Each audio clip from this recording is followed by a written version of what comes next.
Je tiens d'abord à vous remercier pour votre présence à cette conférence de presse que j'ai entendu organiser afin de répondre aux légitimes questions que se posent nos concitoyens sur le drame qui s'est produit dans le lycée horticole d'Antibes il y a 2 jours. Je tiens en préambule à rappeler que la communication qui est la mienne est strictement encadrée par la loi. Je vais exposer les éléments essentiels d'une procédure qui reste soumise au secret des investigations. Il est en même temps capital d'éviter que ne se propagent des informations fausses ou inexactes. Ce sont les raisons pour lesquelles il n'y aura pas de séquence questions-réponses, ce que chacun peut comprendre. À ce stade, toutes mes pensées et toutes nos pensées vont aux victimes et plus particulièrement à cet élève et cette enseignante qui ont été si gravement blessés. J'ai pris soin d'appeler les familles avant de vous parler, afin que ces membres soient les premiers à recevoir les éléments que j'entends vous communiquer. C'est à 13h55 que l'auteur a pénétré dans l'établissement. Il a pu le faire sans difficulté, d'abord parce que les dispositifs de sécurité qui étaient en cours de réalisation n'étaient pas encore opérationnels. Ensuite parce qu'il était un ancien élève, de sorte que, connaissant les lieux, il a pu se diriger sans attirer l'attention. Remontant l'allée centrale, il est entré dans les toilettes pour prendre des cachets qui peuvent être de l'aprosalum, un tranquillisant contre l'anxiété. Les expertises nous le diront. Il est ensuite sorti et a immédiatement tenté de porter un premier coup de couteau à un élève de 15 ans. Celui-ci est parvenu à esquiver tout en donnant l'alerte. Les choses se sont alors passées très vite. Traversant la cour, il s'en est pris à un deuxième élève de 16 ans qui n'a pu éviter des violences et un coup porté à la tête. Le choc a été particulièrement fort. Si les séquelles sont importantes, les jours du jeune homme ne sont pas en danger. Cet élève et ceux qui l'accompagnaient se sont alors réfugiés dans le bâtiment de la vie scolaire. Constatant la présence d'une professeure dans la cour, l'agresseur lui a porté un premier coup. Il a profité de ce qu'elle s'est effondrée pour porter d'autres coups, dont un à l'abdomen qui s'est révélé extrêmement inquiétant. Elle a pu expliquer ne pas être parvenue à anticiper le danger, l'auteur ayant agi sans un mot et surtout avec une totale détermination.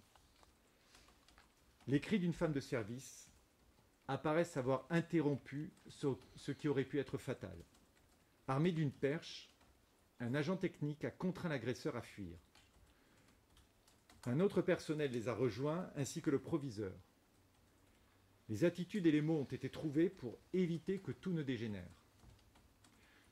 Très rapidement sur place, et j'entends le saluer, un équipage du commissariat de police d'Antibes a procédé à une interpellation qui s'est déroulée sans difficulté. Dans le même temps, bien que grièvement blessée, la professeure est parvenue à s'isoler dans la salle informatique. C'est là que les pompiers, arrivés avec célérité, ont procédé aux premiers soins. Transportée aux urgences, elle a bénéficié d'une prise en charge en urgence absolue. Les 2 élèves ont également été soignés et ont pu retrouver leur famille. Me transportant sur place accompagné de Madame la substitut, j'ai saisi le service interrégional de police judiciaire, des chefs d'introduction armés dans un établissement scolaire et surtout de tentatives d'assassinat. Cette dernière qualification fait encourir au mis en cause la peine de réclusion criminelle à perpétuité. Tout indique qu'il était animé d'une volonté mortifère. Les plus proches témoins ont fait état d'une détermination manifeste et en même temps d'un discours confus.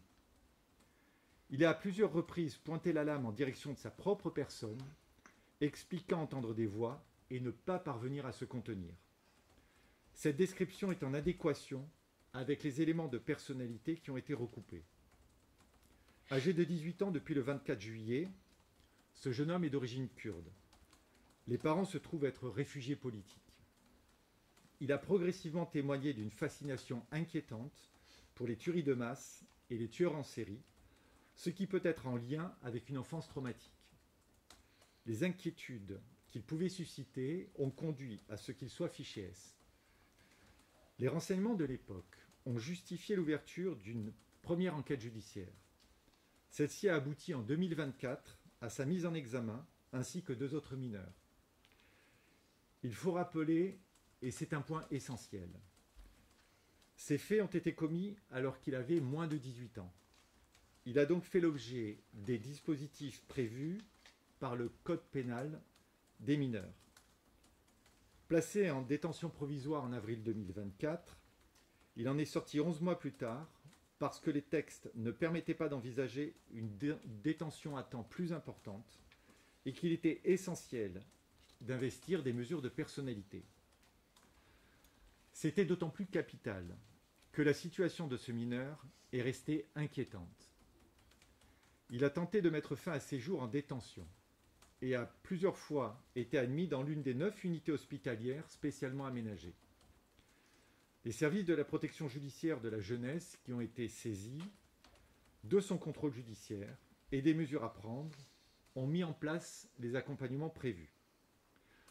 Malgré tout, le 19 mai de cette année, il a fait l'objet d'une hospitalisation sous contrainte pendant plusieurs jours à Libourne puis à Bayonne. Il a ensuite été interné en psychiatrie sur la commune d'Antibes. Aucune place en centre éducatif fermé n'a été possible du fait d'une majorité approchante. Il a bénéficié d'un accompagnement psychiatrique en lien avec la famille. Les rencontres avec la protection judiciaire de la jeunesse et les rendez-vous avec la psychologue du centre médico-psychologique n'ont pas permis d'anticiper un nouveau passage à l'acte. Le schéma est celui d'un jeune homme souffrant de troubles graves de la personnalité, associés à des problématiques psychiatriques et hallucinatoires. Au moment des faits, il était toujours suivi avec des piqûres retard administrées chaque mois, en plus du traitement médicamenteux. Des emballages ont été découverts dans son sac à dos. L'expertise psychiatrique requise dès son placement en garde à vue a fait état de grandes interrogations sur son état sans être en mesure de poser un diagnostic définitif. Des carnets ont été saisis dans lesquels se trouvaient retranscrits des propos suicidaires. Entendu par les enquêteurs, il a reconnu être l'auteur des faits selon une description conforme aux déclarations des victimes et des témoins. Il a expliqué son geste par une journée difficile au cours de laquelle des voix lui sont apparues. Il en est résulté une anxiété montante qu'il n'est plus parvenu à contenir. Une indiscrétion coupable a révélé que 2 autres personnes avaient été interpellées sur le territoire national dans le cadre de cette affaire. Cette information devenue publique m'a conduit à précipiter les choses et à reparamétrer en urgence le cadre procédural des investigations, raison pour laquelle une information judiciaire a été ouverte tôt ce matin. Je ne peux rien vous dire sur cette avancée de l'enquête du fait de la saisine du juge d'instruction et des perturbations provoquées sur la manifestation de la vérité. À ce titre, les familles des victimes m'ont personnellement exprimé leur émotion quant aux multiples appels dont elles ont fait l'objet de la part de la presse en demandant par ma voix à ce que soit respectée leur intimité. J'ai chargé l'association d'aide aux victimes habilitées, Arpège, dont la directrice est ici présente, et qui dispose des ressources professionnelles nécessaires, de les accompagner tant sur le plan personnel que psychologique, en lien avec la permanence avocat du barreau de Grasse. En l'état, au moment où je vous parle, l'auteur a été mis en examen. Ayant fait l'objet de réquisitions de détention provisoire, une audience doit avoir lieu devant le juge des libertés de la détention, dont l'issue vous sera communiquée. Je vous remercie pour votre attention.